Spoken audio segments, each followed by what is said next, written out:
Hello guys, তো সবাইকে happy new year. আর আমি নতুন বছরের নতুন দিনে নিজেকে ঠিক তো রাখতেই পারিনি। আমি বলেছিলি যে আমি ঘুরবই নেই, কিন্তু সেই 1 তারিখ এই প্রথম দিনটাই বছরের ঘুরতে চলে এসেছি। আর মনটা কি মানে ঘরে থাকছে।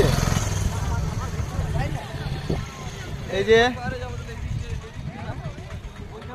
সেই বান্দরকে যতই পুয়াল ঢাকা দিয়ে রাখুক না কেন, পুয়াল ঢাকা থাকে নাই, তেমনি আমাকে যতই বারণ করুক না কেন, আমাকে ঘুরতে হবে কি না, ঘুরলে আমার শান্তি হবে কি না, আমার পেটের ভাত হজমেই হবে কি না।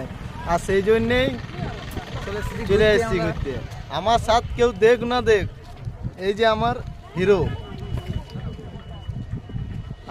আমার সাথে আছে। তেল ঢুকাও আর পুরো চলো, তো চলো।